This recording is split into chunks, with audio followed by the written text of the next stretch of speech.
আচ্ছা বলুন তো, সাপ কি শীত ঘুমে যায়? আমরা এখন এই শীতের সময় অনেক সাপ উদ্ধার করছি। মানুষের একটাই বক্তব্য যে আমরা বয়ে পড়েছি সাপ শীতকালে শীত ঘুমে যায়। তাহলে আপনারা এরকম এত সাপ পাচ্ছেন কোথায়? নমস্কার, আমি Malay Ghosh, wildlife rescuer. What is the difference between brumation and hibernation? Actual brumation আর হাইবারনেশন এই দুটি অর্থকে গুলিয়ে দিলে হবে না। ব্রুমেশন মিন্স নিষ্ক্রিয়তা আর হাইবারনেশন মিন্স শীতনিদ্রা। দুটি কিন্তু গুলিয়ে দিলে হবে না। সাপ কিন্তু শীত ঘুমে যায় না।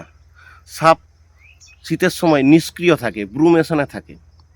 আপনারা দেখবেন এই শীতের সময় আমাদের পশ্চিমবাংলায় যে 4টি ভয়ঙ্কর বিষধর সাপ আছে, সূর্য ওঠার সাথে সাথে ওরা কিন্তু সূর্যের আলো নেওয়ার জন্য সূর্যের আলো যেখানে পড়ে সেখানে শুয়ে থাকে। আবার দেখবেন যখনই শরীরের তাপমাত্রা একটু ঠিক হয়ে যাচ্ছে তখনই ওরা কিন্তু এই শীতের সময়ও আহার ধরতেও বেরিয়ে যাচ্ছে, তার প্রমাণ আমাদের কাছে আছে। অ্যাকচুয়াল সাপের ব্রুমেশন, হাইবারনেশন নয়।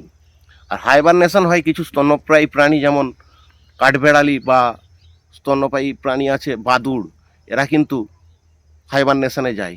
দেখবেন বাদুড় বা কাঠবেড়ালি এই শীতের সময় 2-3 মাস না খেয়ে চিরনিদ্রায় চলে যায়। কোনো গোপন কুঠরিতে বা অন্ধকার গাছের কোঠরে এরা চুপ করে বসে থাকে, 2-3 মাস কোনো আহারই ধরে না।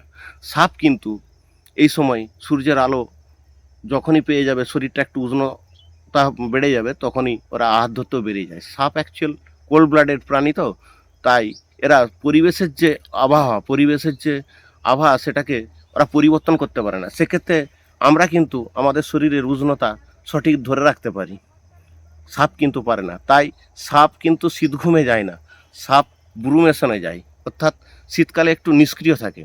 সারা বছর যে সাপ আহার ধরেছে, সেই আহার ধরার ফলে যে শরীরে চর্বি জমে যায় সাপের, সেই চর্বিটা ওরা শীতের সময় শরীর থেকে খালি করে ফেলে।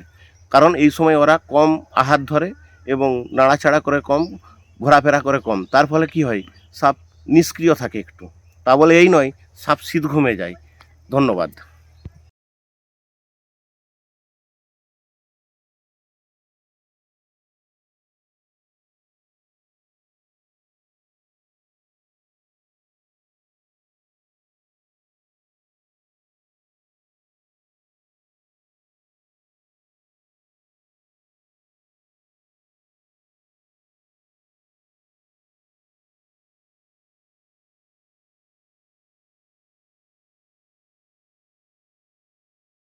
আমি সংহিতা শিরোমণি।